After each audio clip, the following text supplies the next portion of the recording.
Muy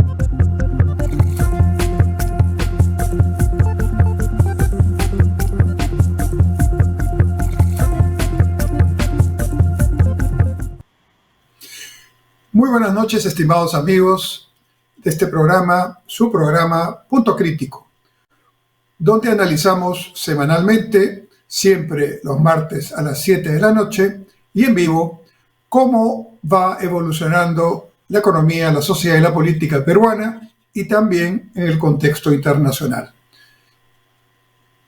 ¿Qué es lo que ha pasado en esta semana? Obviamente tenemos que referirnos a la sesión del Pleno del Congreso de la República, en la que se desestimó por mayoría la vacancia del presidente Castillo. 55 votos a favor, 54 en contra y 19 abstenciones. Era previsible un resultado. Tal vez se esperaba que el resultado fuera un poco mayor para los votos a favor de la vacancia, pero no se tenía claramente la seguridad de que se alcanzasen por lo menos los 87 votos que se necesitan para vacar a un presidente, tal cual ocurrió con el expresidente Vizcarra, y también lo que iba a ocurrir con el presidente Kuczynski, pero esto se evitó porque el presidente Kuczynski renunció para evitar pasar por esa situación. Entonces, digamos que en esta batalla política el presidente Castillo ha salido triunfador. La pregunta es, ¿esto le da ya una tranquilidad para su gobierno? ¿Esto significa que ya él va a poder desarrollar su acción gubernamental sin problemas?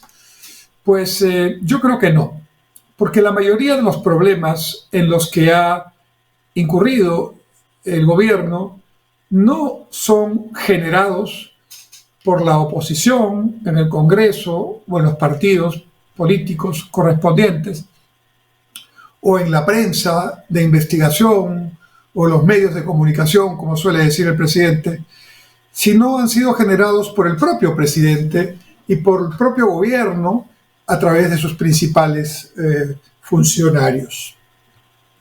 Es el presidente el que se generó lo que yo llamaría una trampa, porque es el presidente el que alentó cuando fue candidato a la presidencia en la campaña electoral la promesa o la esperanza para muchos peruanos de que los pedidos que hacían, cualquiera que fueran, se iban realmente a atender, a solucionar, y sin pensarlo mucho, sin evaluar mucho, sin hacer un análisis costo-beneficio, sin pensar, digamos, con madurez y responsabilidad política, decía sí a todo, ¿no?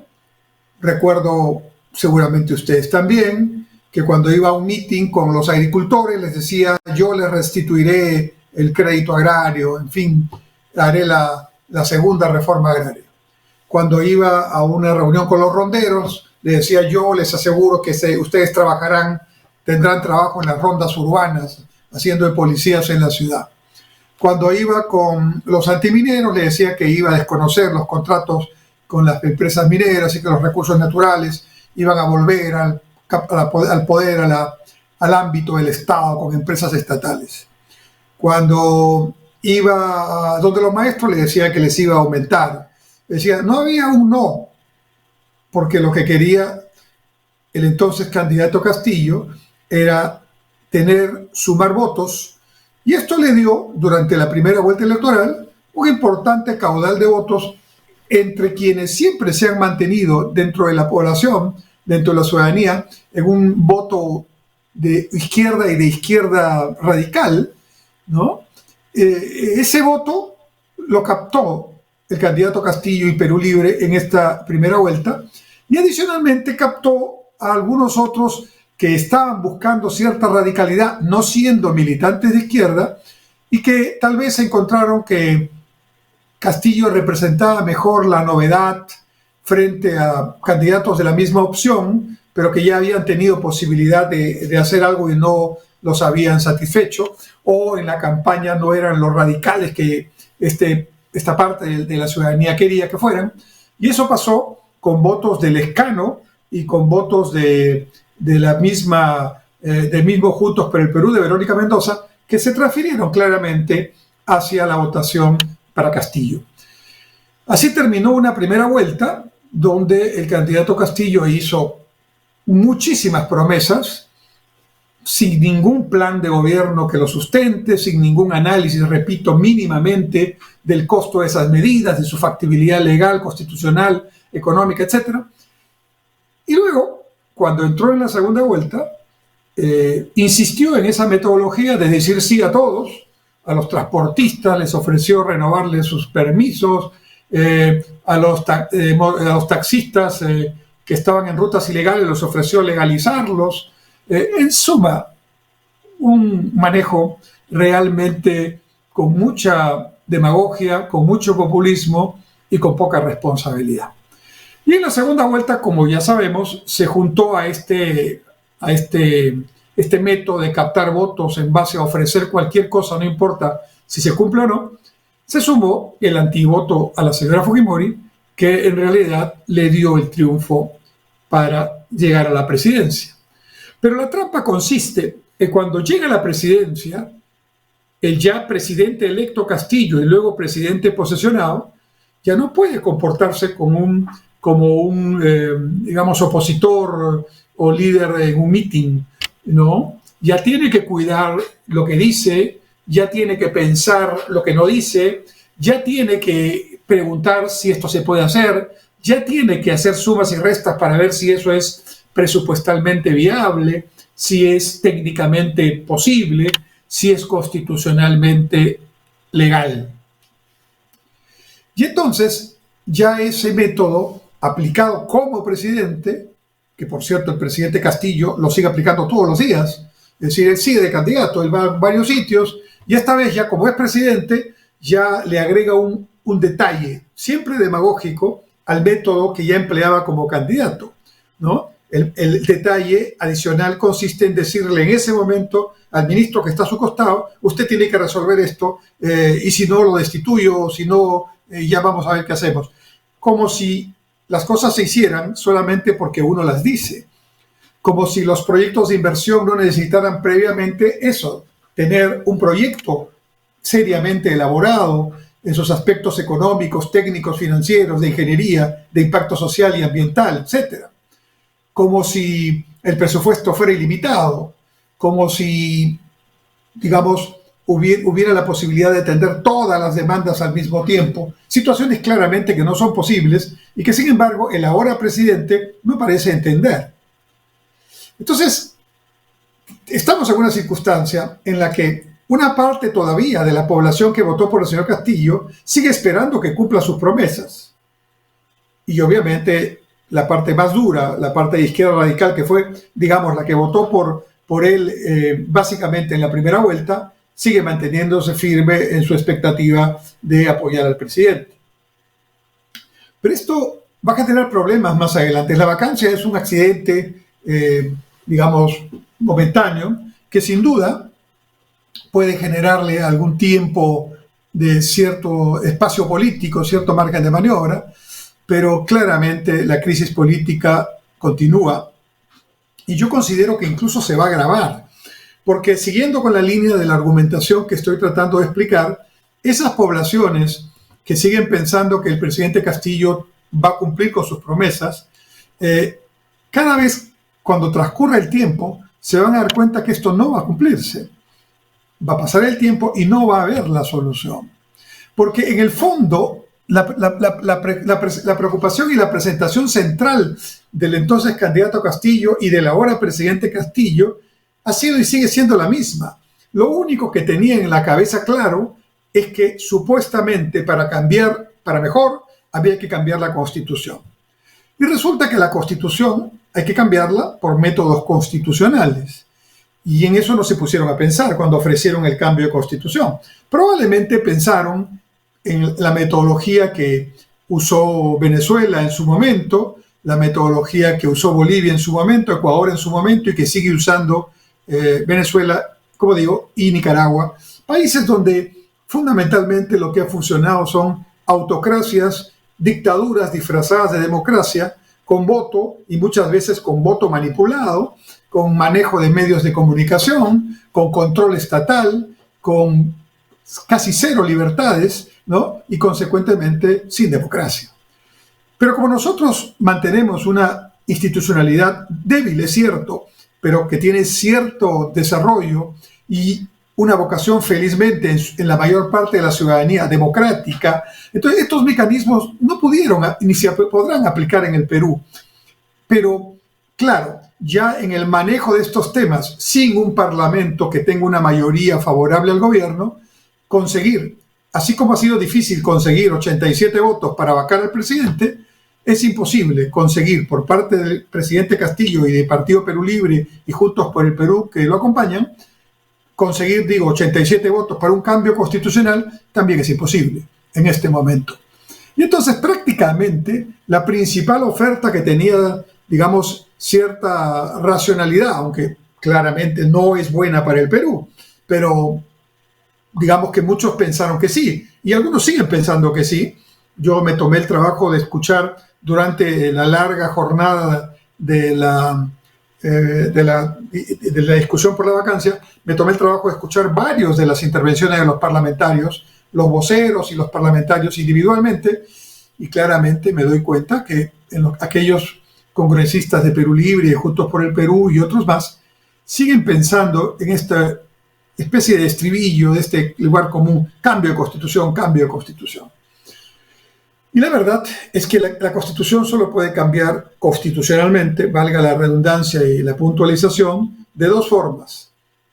O a través de un cambio que realice el Congreso de la República como una votación singular, pero que es ratificada en un referéndum por la población, pero siempre por el Congreso primero, o por un Congreso sin referéndum, pero con dos votaciones en dos legislaturas diferentes y con votación calificada, es decir, con votación arriba de los 87 votos que he mencionado.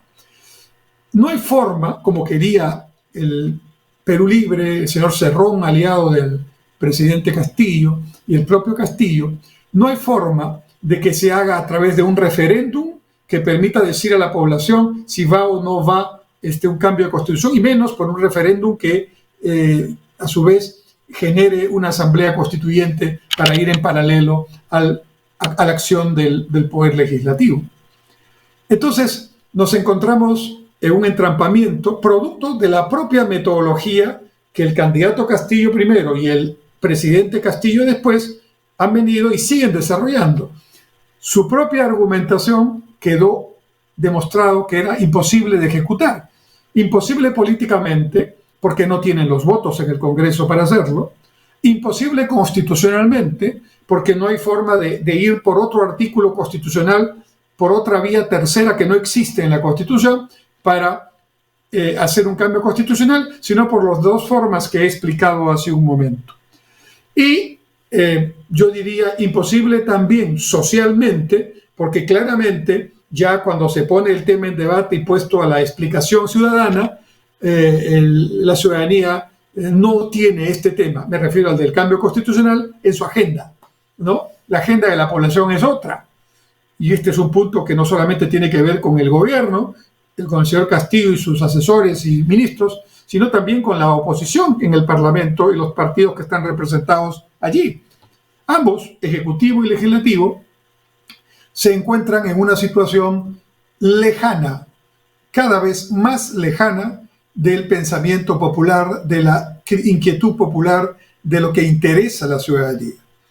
A la ciudadanía le interesa fundamentalmente que haya trabajo que se ha perdido porque durante la pandemia hubo que paralizar, pero cuando hubo la reactivación después de la pandemia, que todavía es un proceso que continúa, esa reactivación se ha dado sin generar los mismos puestos de trabajo que había en 2019. Entonces tenemos cerca de 1 millón de trabajadores formales, en su mayor parte en 2019, que hoy no tienen trabajo, porque sus empresas o las instituciones donde trabajaban ya están activas, pero no están tomando los empleos que tomaban antes porque ya los han reemplazado por una sola persona que hace el trabajo de 2 o 3, o los han puesto en online o en forma remota o virtual, y por lo tanto ya no se necesita el personal que había para tareas, esas mismas tareas, pero físicas y presenciales.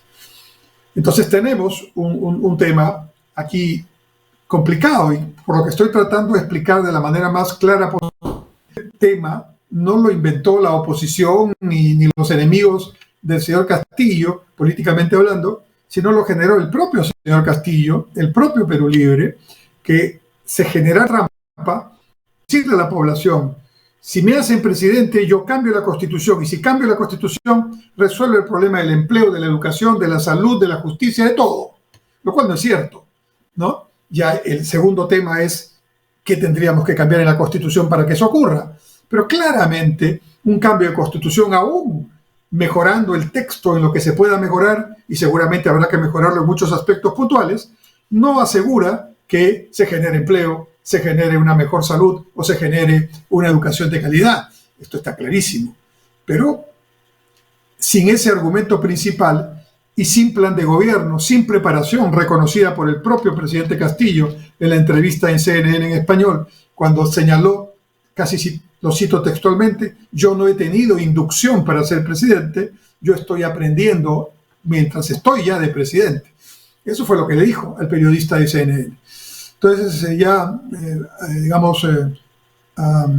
a confesión de parte, relevo de prueba. En realidad está claro que no estaban preparados, que no están preparados todavía, y que el manejo del gobierno les significa un manejo muy complicado que está por encima de sus capacidades y de las capacidades de las personas que convocan para tareas claves como las de ser ministros o de ser funcionarios, altos directivos de instituciones públicas y de empresas del Estado como Petroperú, que no está en crisis solamente en los últimos 8 meses del presidente Castillo. Esto es una crisis que ya venía de antes, pero no ha sido sino estos 8 meses los que han generado prácticamente que Petroperú esté al borde de una quiebra, ¿no? Porque finalmente es una empresa, ¿no? Del Estado, pero es una empresa, y una quiebra en tanto una empresa quiebra cuando no tiene para pagar sus pasivos, sus deudas inmediatas. Y Petroperú debe en este momento 4.300 millones de dólares de vencimientos de corto plazo y no tiene los recursos para pagarlo. Y eso es un tema que ha obligado a las agencias internacionales a calificarla casi en la calificación de bono basura, ¿sí? Ya una empresa cuyos papeles no sirven para nada. O en otras palabras, una empresa en la que la probabilidad que pague sus deudas es 0. Y por eso la califican así. Y siendo la empresa más importante del Perú en volumen, en patrimonio, en ventas, sin duda eso también perjudica a la economía peruana en su conjunto en cuanto a la manera como lo miran los bancos, las clasificadoras, los inversionistas, etcétera, etcétera, etcétera. Que la no vacancia del presidente Castillo puede ser un respiro para el presidente Castillo y su gobierno, pero de ninguna manera significa que ha terminado la crisis política que tenemos, que por cierto, tratando de ser bastante objetivos, no implica solamente una crisis que tiene que ver con el presidente Castillo y su gobierno como poder ejecutivo. También implica una crisis de la clase política, una crisis de los partidos políticos representados en el Parlamento y no representados en el Parlamento, una ausencia de liderazgos y una falta tremenda de visión para poder llevar al país a nuevos rumbos, mirando el horizonte, avanzando y no estancándonos o retrocediendo por ignorancia, por mediocridad o por ideología. Vamos a parar un momento y luego seguimos en el segundo bloque de Punto Crítico, su programa de análisis de los días martes por Onda Digital Perú.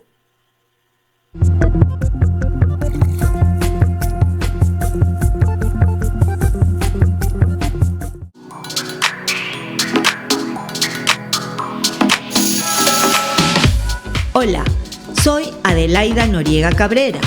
Recuerda que tienes una cita íntima conmigo, pero ahora en un nuevo horario, los días lunes de 7 a 8 y los jueves de 8 a 9 de la noche.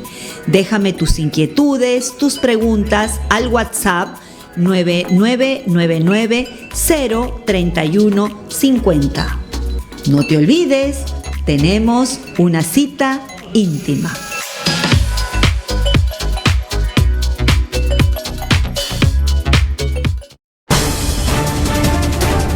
Todos los miércoles a las 9 de la noche los espero en Lapsus por Onda Digital Perú para que sepas la verdad, para que te enteres lo que realmente debes saber y para que no te dejes engañar por otros que siempre mienten o engañan a la población. Lapsus, Onda Digital Perú, miércoles 9 de la noche.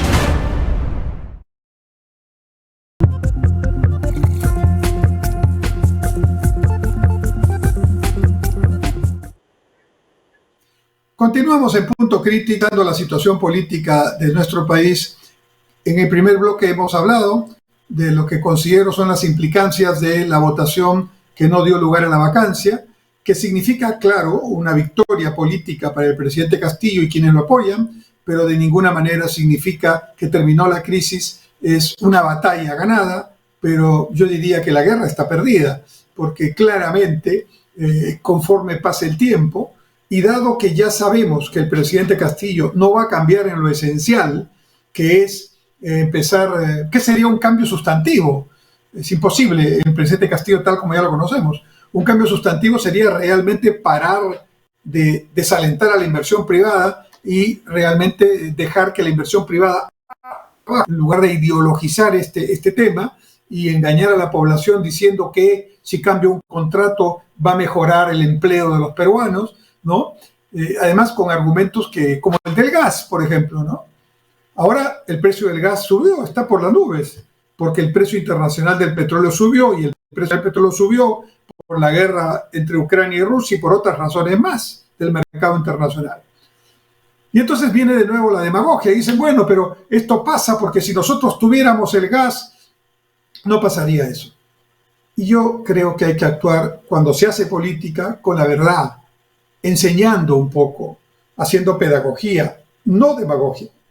Entonces, el Perú tiene gas natural, gracias a Dios, un yacimiento muy importante en Camisea, que lo explotamos en parte, una parte muy pequeña, todavía tenemos posibilidad de explotar mucho más y por mucho tiempo el gas, y en realidad el gas natural de Camisea debería servir para todos los peruanos. Hoy sirve solamente para una parte de los peruanos que utilizan el gas que viene por el gasoducto que nace en Camisea y termina en Melchorita, en la costa allá entre Chinchay y Cañete, y ese gas sirve para prácticamente la capital y alguna parte de los alrededores de nuestro país, pero claramente el sur necesita gas natural, el centro necesita gas natural, el norte necesita gas natural, y claramente todos los peruanos, donde estén, tienen derecho a tener el beneficio del gas natural. Pero así como decimos quiero una torta, ¿no? Primero hay que preparar la torta, pero no puedo quedarme en decir quiero una torta, hágase la torta y no aparece la torta. Entonces, para que el gas natural llegue a todos nosotros, ese gas natural tiene que tener la posibilidad de salir del yacimiento por otros gasoductos. El gasoducto del sur, un gasoducto del centro y un gasoducto hacia el norte.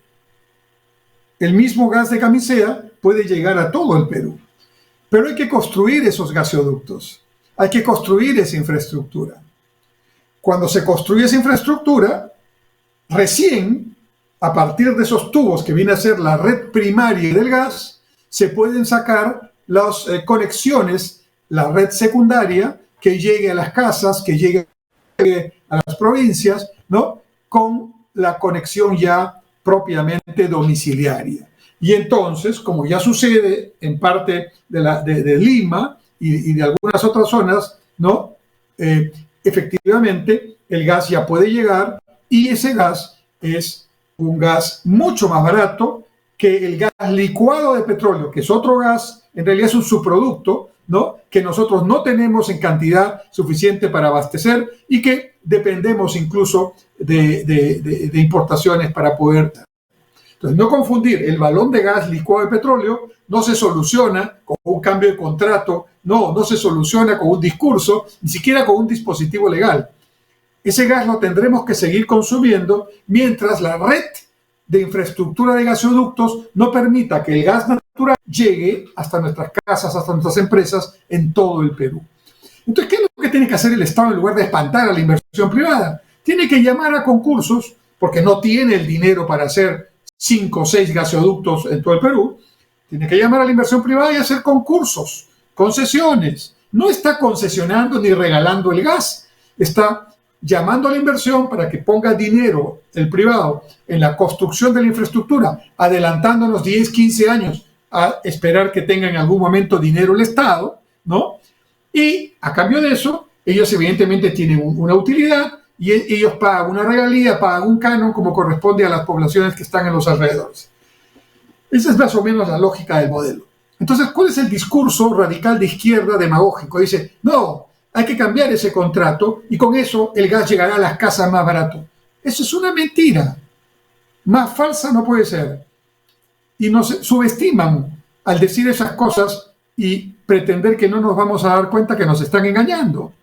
¿Por qué el gasoducto del sur no está construyéndose?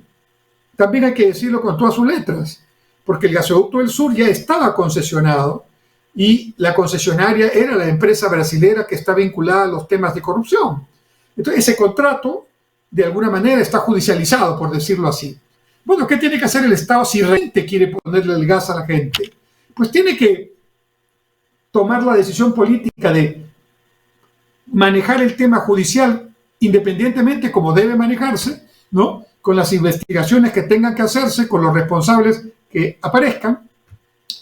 Pero el tema del contrato propiamente para construir un gasoducto tiene que hacerse y se puede hacer incluso en paralelo mientras van estos temas judiciales que toman su tiempo y con otras empresas, ¿no? Es un concurso abierto, transparente, con veeduría ciudadana, etcétera.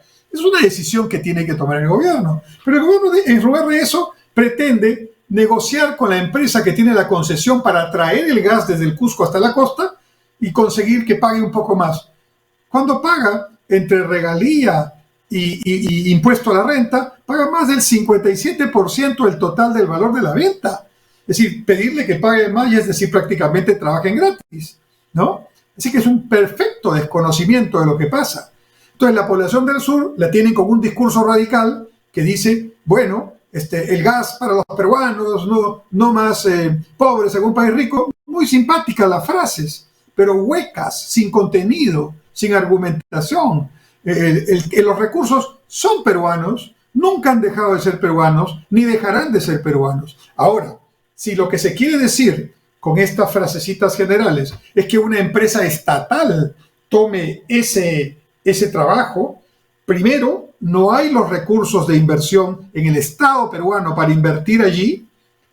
Segundo, no hay los funcionarios en muchos casos que tengan las capacidades y experiencia para dirigir proyectos similares. Y tercero, dado la experiencia de la empresa más importante estatal que tenemos, Petroperú, que como les dije en el primer bloque, por los compromisos de pago que no puede atender en el cortísimo plazo de más de 4.000 millones de dólares, está considerada empresa bono basura, no confiable, en otras palabras, casi quebrada, ¿no? Entonces, ¿eso es lo que queremos hacer? ¿Qué nos garantizaría que una empresa estatal haga una tarea eficiente cuando claramente las personas que este gobierno pone son personas que no tienen ni la experiencia ni las calificaciones técnicas y profesionales para los cargos que se les dan? ¿Cómo podríamos entonces hacer semejante despropósito? ¿No? Pero en la idea de quienes están detrás de esto es que el Estado podría resolver esto. Y esto, sinceramente, es otro engaño. Ideológicamente lo puedo entender, pero lo que no puedo entender es cómo personas hoy, año 2022, que son de izquierda radical, no se han dado el trabajo de visitar países. Por ejemplo, ahora con el Mundial de Fútbol, estamos escuchando Macedonia del Norte, que acaba de perder ante Portugal, y Portugal se acaba de clasificar a el Mundial de Qatar. Bueno, Macedonia del Norte, ¿no?, forma parte de un grupo de países que se independizaron y que, junto con otros países que llamaban la entonces Yugoslavia, ¿no?, de ellos Croacia, por ejemplo, ¿no?, hoy día son países independientes y cada uno tiene su propia dinámica como países y naciones soberanas, ¿no? Entonces, el mundo está cambiando.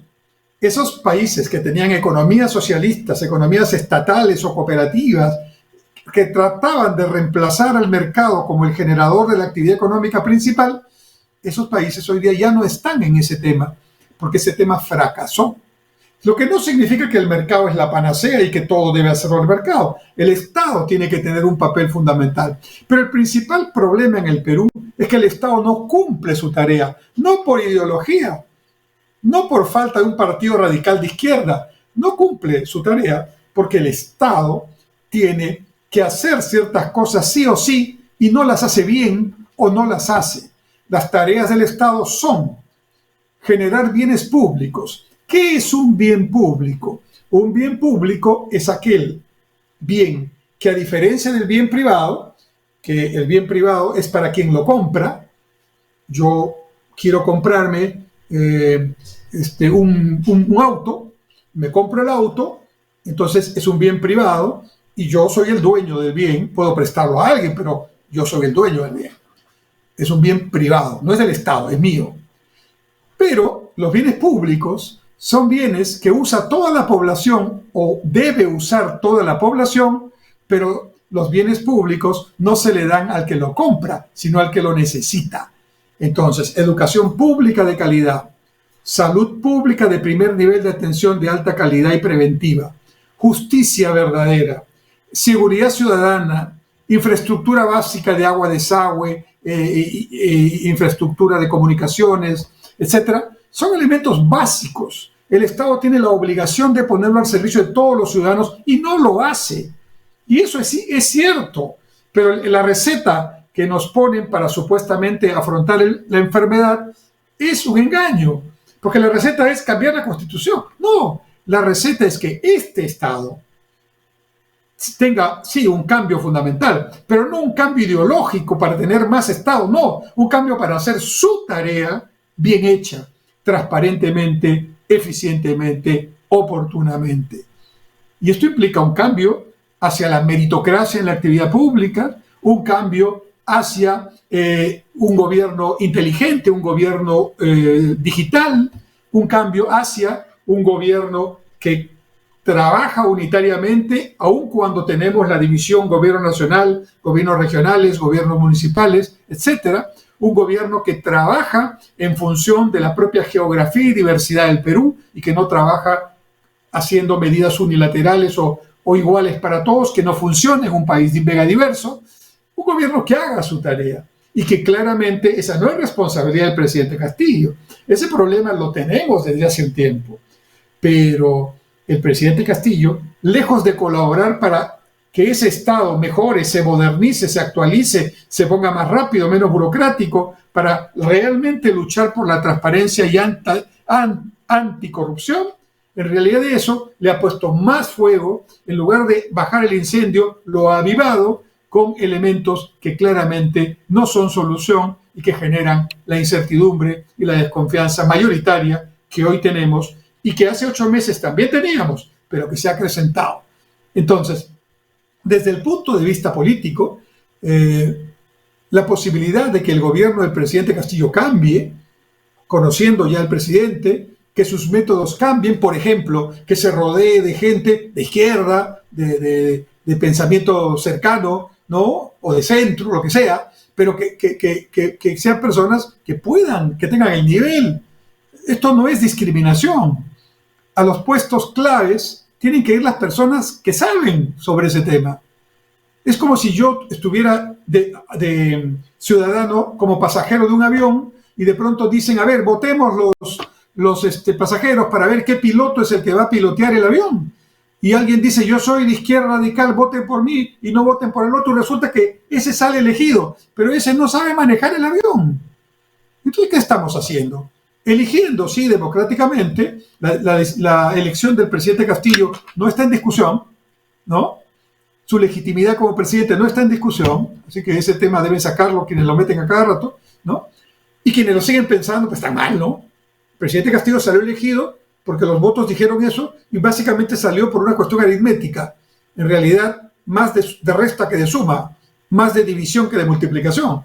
La población se fragmentó, los partidos se fragmentaron y dejaron que el más pequeñito, que tenía cierta cohesión, más el antivoto, pudieran llegar al gobierno gracias a todos nosotros, inclusive todos aquellos que no votamos por el señor Castillo, pero que somos responsables de esta división que permitió que él pudiera pasar.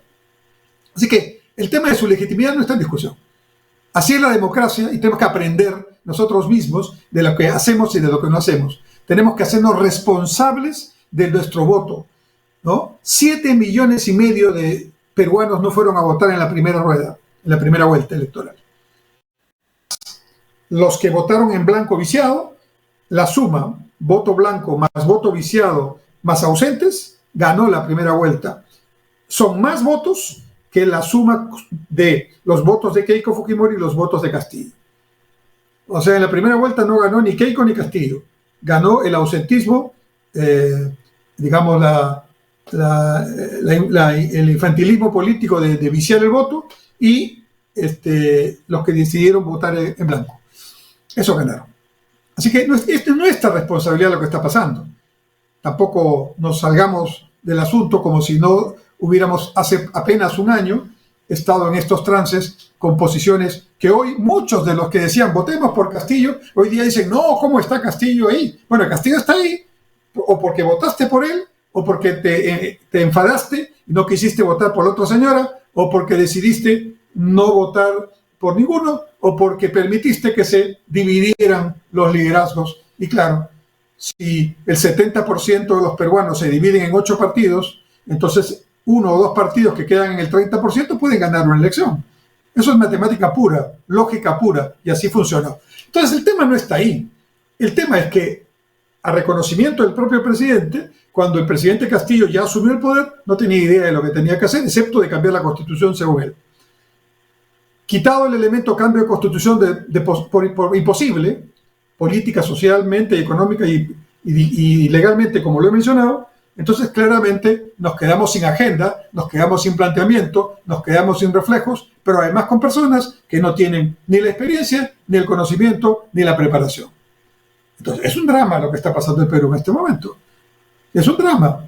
Y por cierto, de esta crítica no se escapa la oposición, porque los congresistas están también haciendo un papelón, discúlpenme que lo diga así, pero un papelón, con honrosísimas excepciones que no llegan a los 10 dedos de la mano. La mayoría de los congresistas realmente están haciendo un trabajo que no está al nivel de lo que necesita hoy día el Perú y claramente en una actuación también muy pobre, muy mediocre. Creo, no pensé decir esto, pero creo, yo ya había dicho hace algunos años que algún congreso anterior era el peor congreso de la historia republicana del Perú. Y he visto varios congresos en toda mi vida que han sido en todos los partidos y concepciones constituidos por gente muy valiosa, ¿no? Preparada, de diferentes ideologías. Puede ser de izquierda, de derecha, del centro, de lo que seas, pero tienes que estar preparado para estas tareas. No puede ser un improvisado que apareces así y luego no sabes qué hacer, ¿no? Y sin embargo, debo decir que este congreso superó a todos, lamentablemente para mal, ¿no? Y no llegan a 10. Quizás estoy exagerando, los congresistas que se pueden salvar de esta crítica. Entonces, la clase política en general está perdida. Unos queriendo vacar al presidente y después ¿qué? Y otros defendiéndose de la vacancia y después ¿qué? ¿Y los ciudadanos dónde? ¿Y cuál es la agenda?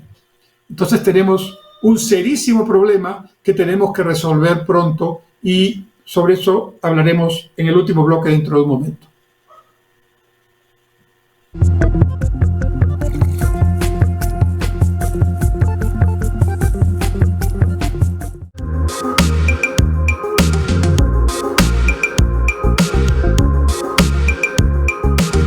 Hola, soy la doctora Mariela Guerra, médico experta en salud mental, Y justamente pensando en tu mente es que todos los miércoles a las 8 de la noche estaremos desarrollando un programa que resolverá tus dudas, tus preguntas relacionadas a los diferentes tipos de problemas de la salud mental. Aquí en Onda Digital Perú, señal abierta 18.4, cable más 791. Puedes seguirnos en Instagram, Facebook, YouTube. Recuerda, todos los miércoles a las 8 de la noche tienes una cita con nosotros.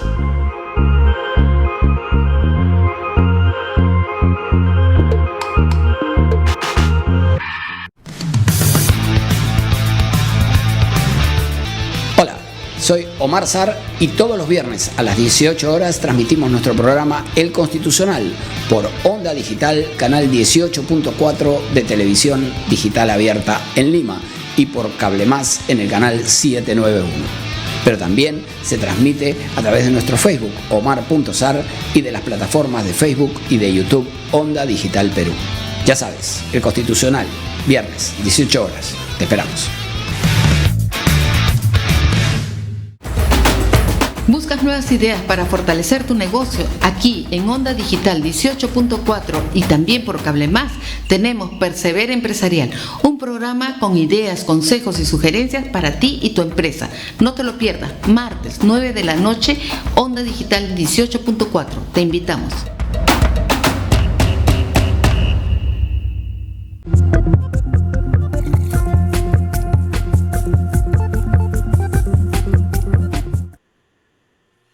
Estimados amigos, entramos a nuestro tercer y último bloque. En el primero vimos el resultado de la votación en el Congreso que no admitió la vacancia del presidente Castillo. En el segundo tratamos de ver las implicancias políticas más de fondo que explican esta crisis y las perspectivas lamentablemente no muy buenas de que esto se solucione. Quiero hablar en este último bloque de la economía, porque mientras esto ocurre, la economía peruana sigue allí con sus problemas y la economía mundial sigue avanzando con los propios.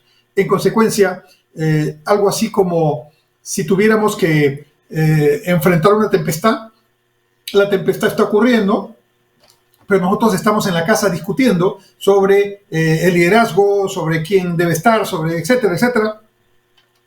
Y eso es lo que nos está pasando en términos políticos. Y mientras tanto, la tempestad que obligaría a que todos estemos juntos para afrontar la situación de la pandemia, la situación de la crisis internacional que lleva el precio del petróleo hacia arriba, la guerra de Ucrania y Rusia y otros temas más como la elevación de los precios internacionales del maíz y del trigo y otros temas, pues en lugar de hacer eso estamos, como vemos, totalmente complicados con esta situación interna que no parece tener luz al fondo del túnel todavía.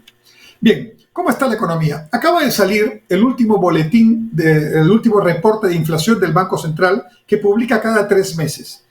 Ha salido el correspondiente a marzo del 2022. Es la publicación más seria que hace un organismo del Estado, incluso más seria que la del Ministerio de Economía y Finanzas, más creíble, donde se hace un análisis de la economía mundial y de la economía peruana. Para ser preciso en la explicación de lo que ha dicho, porque ha dicho muchas cosas, el señor Julio Velarde, presidente del Banco Central, lo que tenemos es una economía que está en un problema de estancamiento productivo. ¿Qué significa esto? El año 2020, ya sabemos, caímos 13.5%, 13.2%. El año 2021 nos recuperamos 13.2%, ya recuperamos la caída, pero con graves problemas. Ya mencioné el tema de que hemos recuperado la producción, pero no el empleo.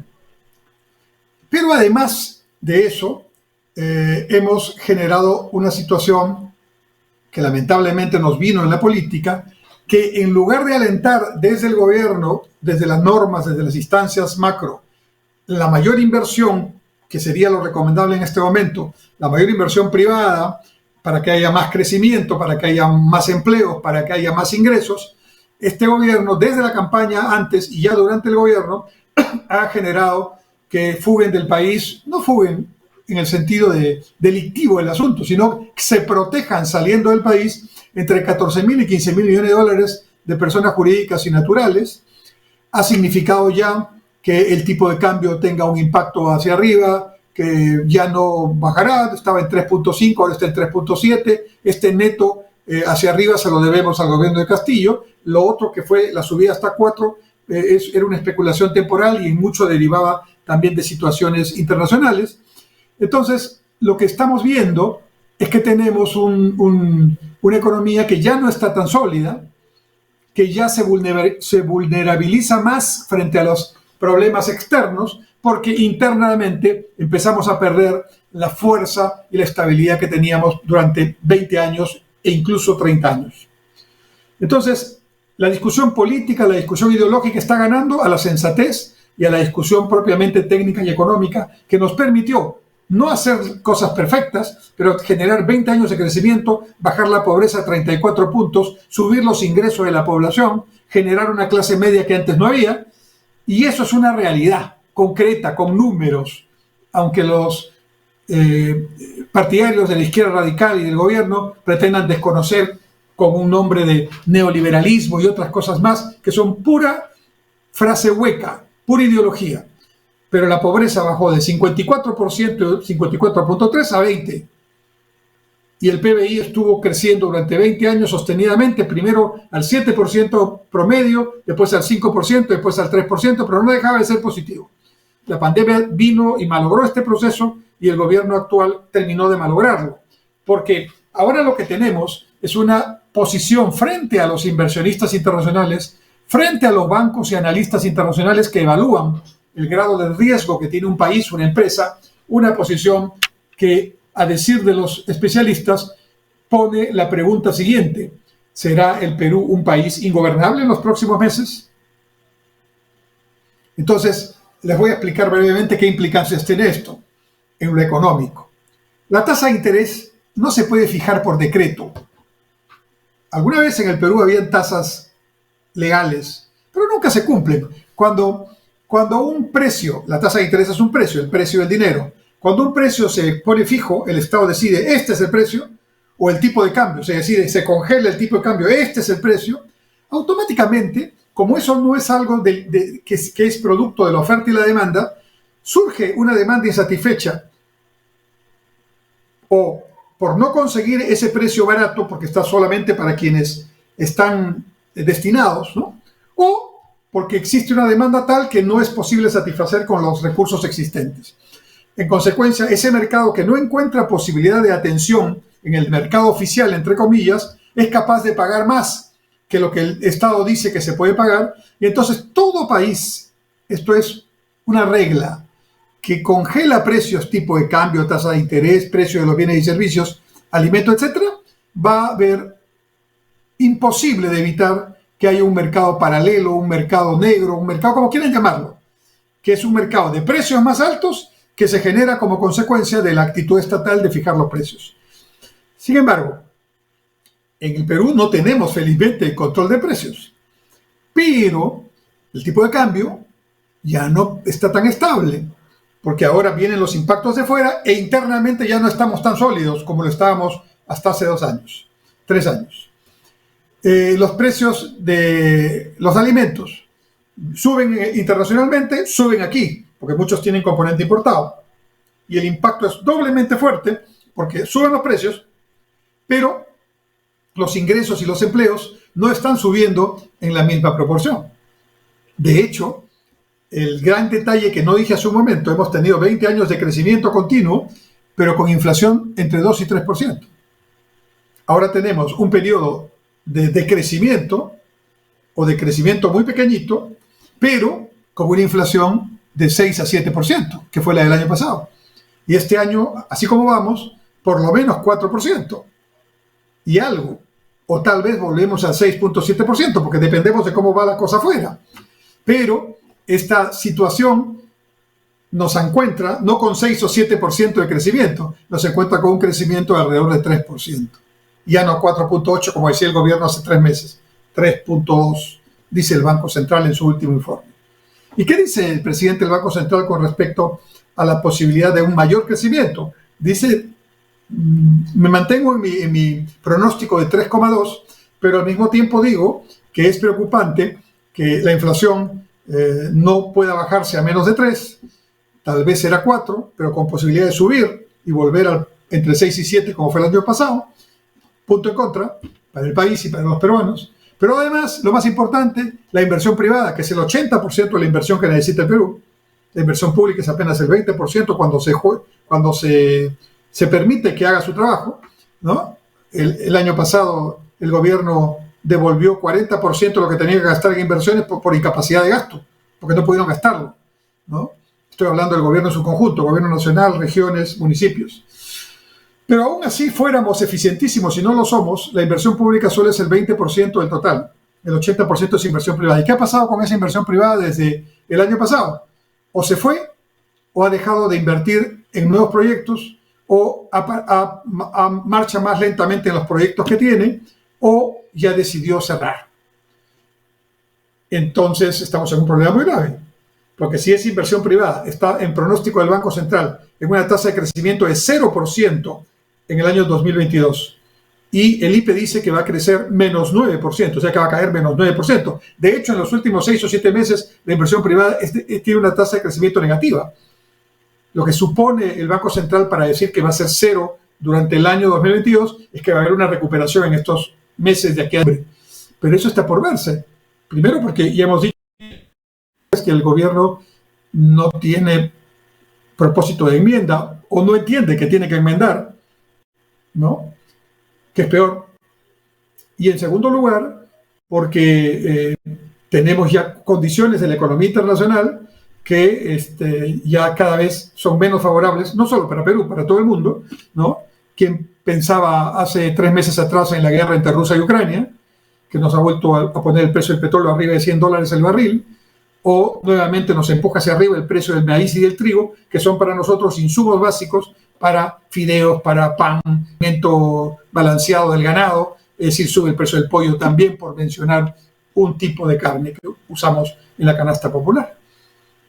Entonces, todo esto nos pone en una situación de fragilidad, que no es responsabilidad nuestra lo que está ocurriendo afuera.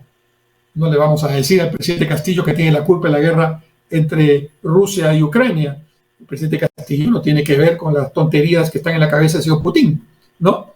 Pero esa situación que afecta a todo el mundo nos podría afectar menos si estuviéramos en condiciones de crecer más. Es como si un barco recibe una tempestad muy fuerte, todos los barcos que están alrededor la van a recibir, pero los barcos más sólidos, los barcos más fuertes, son los que van a poder, a pesar de la tempestad, o incluso aprovechando la tempestad, avanzar más rápido, ¿no? Y eso es lo que Perú no puede hacer, porque está entretenido en otras cosas, está con otra agenda y está en los temas sustanciales, como la inversión privada, no solo en cero, sino muy posiblemente en cifras negativas.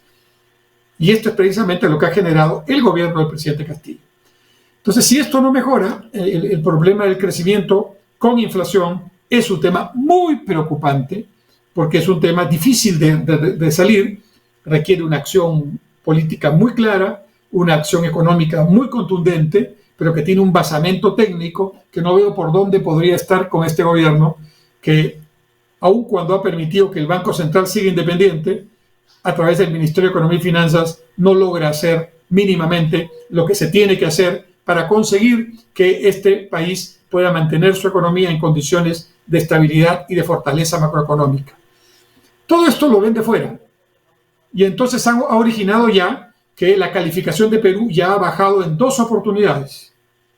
Y si bajara una vez más, entonces el Perú perdería su grado de inversión, que es una especie de nivel a partir del cual los capitales vienen cobrando menos intereses, cuando ponen dinero para los bonos soberanos que el gobierno emite y a través de los cuales el Perú se endeuda para hacer obras hoy día, pero la paga en 20, 30, 40 o 50 años. Eso es lo que hemos podido lograr por ser grado de inversión. Pero al mismo tiempo las tasas de interés con las que una empresa o el propio gobierno pueden tomar un crédito son menores, porque el riesgo país, que es un componente de la tasa de interés, es bajito, y es bajito porque somos grado de inversión.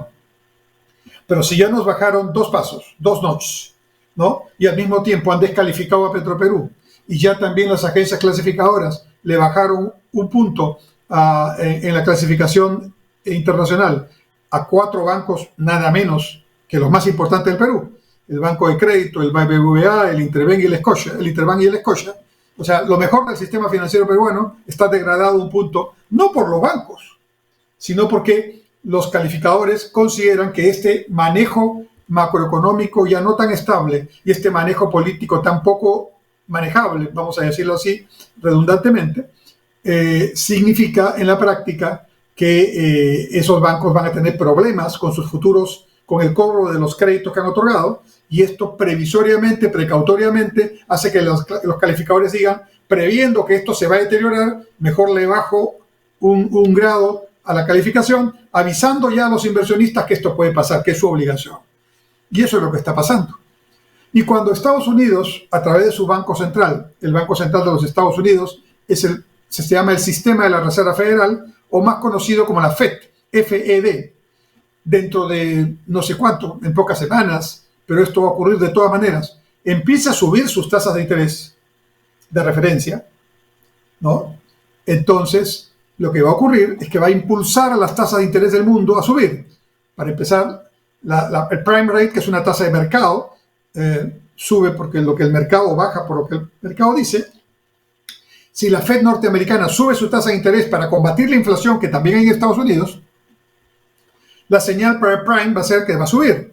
Y eso va a hacer que suban todas las tasas del mundo, la LIBOR en Europa y también las tasas aquí. Y eso va a ir en adición a lo que el Banco Central ya está haciendo, también como política antiinflacionaria. He dicho que la tasa de inflación el año pasado fue cercana al 7% y que este año, al menos hoy, se piensa que puede ser 4%, pero yo pienso que puede ser más, por la influencia externa y por el desmanejo interno. Combinados ambos temas son una explosión en contra de la economía peruana. Entonces, si logramos, de alguna manera entender esto, nos daremos cuenta que cuando la tasa de interés en Estados Unidos suba, para su política antiinflacionaria, las tasas de interés en el mundo y en Perú van a subir también. Ya subieron un poco, porque el Banco Central de Perú también ha elevado su tasa de referencia, lo que va a hacer Estados Unidos. La tasa de referencia antes de la pandemia era 0.25%. Quiere decir que el Banco Central, cuando le prestaba a otro banco, le cobraba 0.25% de interés. Hoy día esa tasa de 0.25 está en 4%, ¿no? Se ha multiplicado por varias veces, muchas veces, 4%. Y de repente va a seguir subiendo. Y ya las tasas mínimas de créditos hipotecarios están pues en 7, 8, 9, 10% y arriba, ¿no?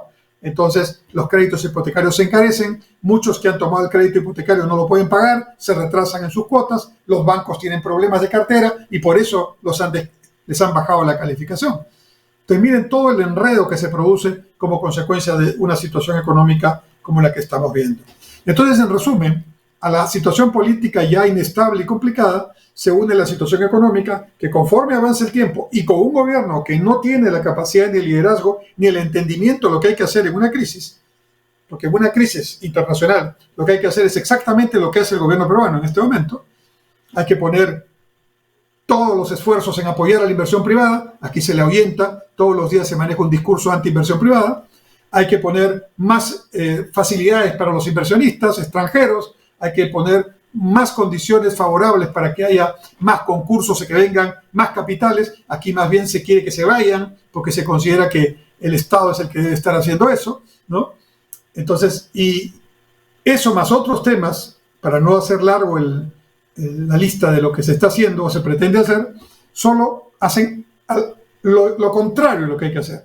En lugar de generar confianza desde el lado público, se genera más desconfianza y eso, en lugar de ayudar, entorpece más la salida de la crisis. En lugar de ser el salvavidas que te permita respirar, te bota más al fondo del mar, hablando, desde un punto de vista figurado. Esto tiene que cambiar en la política, en lo económico y, por supuesto, en lo social, que una y otra cosa repercute en que haya más desempleo, menos ingresos, mayor pobreza, mayor situación de necesidad por parte de muchísimos peruanos, muchísimas familias en el Perú, y que algunas que estaban ya pobres y otras que se han empobrecido en estos 2 últimos años. Y que estos 8 meses del presidente Castillo, lejos de ayudar, solamente han complicado más el panorama. Lamentablemente, mi análisis no ha sido, hubiera querido que hubiera sido un poquito más alentador, pero si algunos pensaban que la no vacancia era el inicio de la tranquilidad, yo creo que no lo es por las razones que he explicado y que en el tiempo veremos cómo se desarrollan. Escúchenme bien lo que les voy a decir. Quisiera equivocarme, y en otro programa reconocer que me equivoqué y cambiaron los factores. No me importaría equivocarme, porque equivocarme significaría que el Perú y los peruanos podemos lograr salir de esta situación. Pero me temo, por mi experiencia de más de 40 años en estas lides económicas y en algunos momentos políticas, me temo que por mi análisis, mi comprensión de lo que está pasando, eso en este momento no es lo que va a pasar, sino tal vez podamos incluso empeorar en nuestra situación económica, social y por ende política. ¿A quién le corresponde cambiar? A quienes nos lideran, a quienes están en los principales puestos de la República, empezando por el presidente de la República, su primer ministro, sus ministros, pero también por los congresistas, también por los políticos y también por todos los que generamos algún tipo de opinión. Muy bien, dicho esto, esperemos que todo vaya mejorando y tengamos en la próxima semana mejores noticias para todos ustedes. Mientras tanto, un fuerte abrazo, buenas noches y sigan en la programación de Onda Digital Perú. Hasta entonces.